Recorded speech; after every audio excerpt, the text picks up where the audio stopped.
Dans cette vidéo du chapitre 30 de mes notes de cours, on va résoudre une dernière situation dans la section 1.12 du livre de Séguin sur les conducteurs en équilibre électrostatique, soit la situation 2 qui s'intitule « Une sphère chargée au centre d'une coquille chargée ». Situation très similaire à la situation 1, à la différence que on avait, tantôt c'était une bille chargée, une sphère ou une bille chargée, pour moi c'est la même symétrie. Tantôt, c'était au centre d'une coquille neutre. Là, c'est au centre d'une coquille chargée. Donc, on va prendre connaissance de la description exacte de la situation là, à la page 114 de Séguin. Dans un premier temps, la deuxième lecture, on nous parle des dimensions de la coquille. Contrairement à tout à l'heure, qu'on ne nous parlait même pas des dimensions. Donc là, ça va, semble-t-il, jouer un rôle. Donc, on a le rayon interne de la coquille de 20 cm. Donc, je l'ai écrit en mètres. Et le rayon externe de la coquille, donc 30 cm, je l'ai écrit en mètres. Donc j'ai deux rayons, il va falloir que je différencie mes choses. Donc il y en a un que j'ai appelé rayon de la coquille interne, rayon de la coquille externe. Et j'avais aussi rayon de la sphère, ce qui fait que j'avais une lettre aussi là, pour séparer coquille et sphère. Donc je ne les ai pas notés ici, souvent je les note en rouge différent, là, C pour coquille, puis S pour sphère. Le troisième chiffre qu'on rencontrait, c'était la charge que possédait cette coquille-là, parce que c'est pas une coquille neutre. On nous disait qu'elle avait une charge de plus 12 nanocoulombs. À la lecture, on rencontre maintenant des caractéristiques de la sphère qui est au centre de la coquille. Donc, on nous donne le rayon de cette sphère-là, 10 cm, et on nous donne aussi la charge de cette sphère-là, qui est moins 4 nanocoulombs. Et à la fin de la lecture, on nous mentionne qu'est-ce qu'on cherche. Donc, on va chercher le champ électrique à différents endroits de l'espace, donc en fonction de la distance qu'on va être par rapport au centre de la géométrie de notre problème. On cherche le E, le champ électrique. Cette fois-ci, on ne nous le mentionne pas, mais je vais quand même utiliser, quand je vais dessiner mes lignes de champ, un standard de une ligne de champ par nanocoulomb de charge. Avant de faire quelques calculs que ce soit, quoiqu'ici, c'est une situation qui va nous permettre là, de faire quelques calculs, contrairement à la situation 1. Bon, avant, on fait toujours notre dessin. C'est possible que, si je mettrais ça à l'examen, que la coquille et la sphère soient déjà dessinées. Prochaine chose que je vais dessiner, je vais commencer par l'intérieur, qui m'apparaît plus facile, de dire je vais mettre mes moins 4 nanocoulombs sur la sphère intérieure. Évidemment, ils vont aller en surface, et c'est des moins. Si je dessine une ligne de charge, une ligne de champ électrique par charge, ça veut dire que je vais mettre 4 lignes qui vont être dirigées, c'est des moins, vers ces moins-là. Une configuration là, sphérique, donc des lignes de moins. Ces moins-là vont attirer des plus sur la coquille. Il y en a 12 plus, mais il y en a 4 qui vont venir vis-à-vis ces lignes-là, qui vont être attirées par le centre de la coquille, si on veut, par le centre de la coquille, mais par la sphère. Et il va rester 8 plus qui vont aller à l'extérieur, le plus loin possible, des autres charges. Et ces 8 plus-là vont pouvoir créer un champ électrique à l'extérieur de la coquille. Champ électrique créé par un plus, donc champ électrique qui s'éloigne.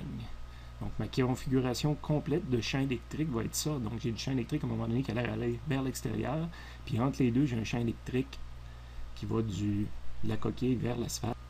J'illustre aussi mes différents rayons, mes différentes dimensions, mes charges sont illustrées, le champ électrique est illustré, donc on va être prêt à commencer la résolution du problème, la partie numérique. Mon point d'interrogation, c'est le champ électrique, que je veux des valeurs en fonction de la distance par rapport au centre de ma géométrie. Je vais commencer par le centre, puis m'éloigner tranquillement. De toute façon, le centre est à l'intérieur de conducteur. Donc, première remarque, le champ électrique va être égal à 0 jusqu'au temps que j'arrive à la surface du conducteur. À la page suivante, c'est probablement la première chose que j'ai observée. Donc, lorsque mon rayon augmente, plus grand que 0, jusqu'au temps que j'arrive à la surface de la sphère au centre, donc un rayon qui est compris entre 0 et le rayon de la surface de la sphère, le E va être égal à 0 à cet endroit-là. Donc, basé sur la propriété qu'à l'intérieur d'un conducteur, le champ électrique est égal à 0. Donc, je connais maintenant le E pour toutes ces distances-là du centre. Deuxième partie que je vais étudier, c'est qu'est-ce qu'il arrive quand mon rayon est plus grand. La distance que j'ai étudiée est plus grande que le rayon de la sphère, mais plus petit que le rayon interne de la coquille, là, avant que je rencontre la coquille. On va aller voir sur le dessin. J'ai rajouté mon pointillé vert là, qui représenterait éventuellement une surface de gaz. Dans un premier temps, on avait dit E est égal à 0 là, quand que mon rayon R, correspondant à ma surface de gaz ici, était à l'intérieur du conducteur. Dans un deuxième temps où j'étais rendu, je mettais ma surface de gaz maintenant d'une grandeur qui est comprise entre le rayon de la sphère et le rayon interne de la coquille, ben là, j'ai du champ électrique à cet endroit-là. C'est du champ électrique qui rentre dans la surface. Et c'est du champ électrique pour un observateur externe créé par une moins 4 coulombs, mais que ce soit sur une sphère comme ça ou que le moins 4 coulombs soit en plein centre, moi je ne fais plus la différence. J'aurais le même champ électrique dirigé vers le centre. Donc on peut calculer comme si ce serait une particule au centre. Donc première remarque que j'ai fait ici pour cet endroit-là, le champ électrique est égal au champ électrique créé par la sphère. Et ce champ électrique-là, créé par la sphère, je vais le calculer à partir d'une distribution sphérique qui se trouve à être la formule. De toute façon, ce serait une particule en plein centre. Quand je l'applique au champ créé par la sphère, ben, le K, c'est une constante. La charge qui crée ce champ électrique-là, c'est le moins 4 coulombs au centre. Et ma distance, c'est divisé par R, que je n'ai pas de valeur, mais qui de toute façon, c'était en fonction de tout ça que je voulais m'exprimer. Je pourrais, si je veux, calculer la partie d'en haut, remplacée par un chiffre. Là, ça me donnerait 36 sur R carré. Donc, on ne me donne pas la valeur de R, mais à n'importe quel endroit entre ces deux valeurs de R-là, je calculerais 36 divisé par R carré, puis j'aurais la valeur du champ électrique sur le pointillé que je vous ai montré tout à l'heure sur le dessin. Je reviens pour vous le montrer. Là, donc, n'importe quel endroit, tant que je reste à l'extérieur de la sphère et à l'intérieur de la coquille, je calculerai la valeur de E sur ce pointillé-là en faisant 36 divisé par le rayon de ce pointillé-là, tout simplement. Il y a deux endroits super intéressants, c'est-à-dire qu'est-ce que le champ électrique vaut quand je suis à la surface interne et qu'est-ce que vaut le champ électrique quand je grandis mon cercle jusqu'au temps à toucher à la surface interne de la coquille. Donc, une fois que je sais que c'est 36 divisé par R carré, je pourrais m'intéresser à ces deux endroits-là en particulier. Donc, quand que R vaut le rayon de la sphère, puis quand que le R vaut le rayon de la coquille interne, parce qu'on a des valeurs pour ces deux choses-là. Donc, ce serait 36 divisé par mon 10 cm au carré, mis en mètres évidemment, puis 36 divisé par mon 20 cm au carré.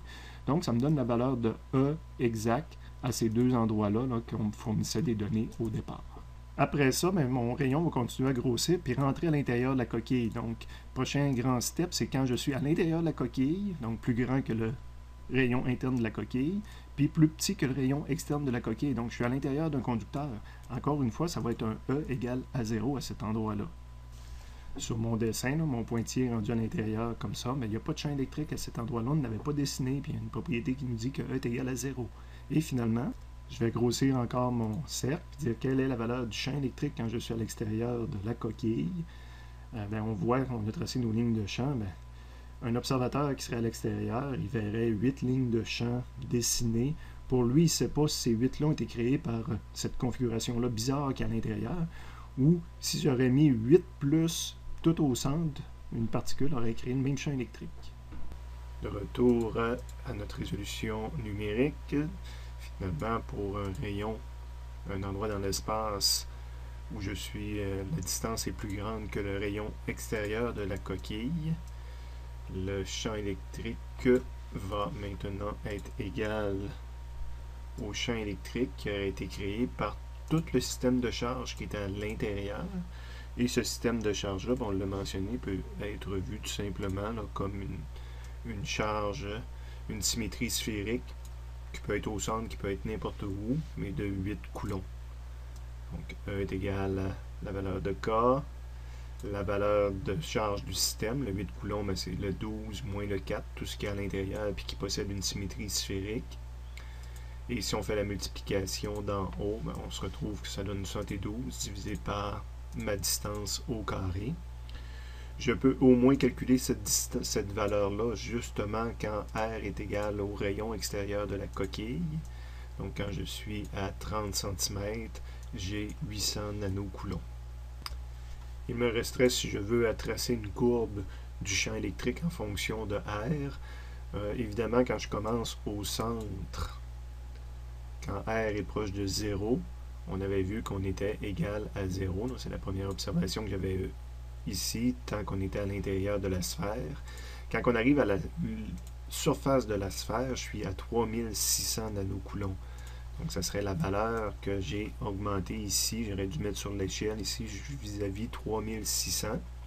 Et là, je vais diminuer comme 36 sur R carré jusqu'au temps que j'arrive à 900 nanocoulombs lorsque j'arrive au diamètre intérieur de la coquille. Fait que ça, c'est la partie ici que je diminue comme un sur R carré. Et j'arriverai ici à 900 nanocoulombs. À l'intérieur de la coquille, je serai égal à 0. Puis quand j'arrive à la surface extérieure de la coquille, je suis à 800 nanocoulombs, donc un petit peu plus bas qu'avant. Dans les faits, il y aurait un pointillé ici. Je continuerai à me comporter probablement comme 1 sur R carré. Et à l'extérieur de la coquille, bien, je continue à me comporter comme 72 sur R carré. Donc la diminution ici comme un R carré que j'ai.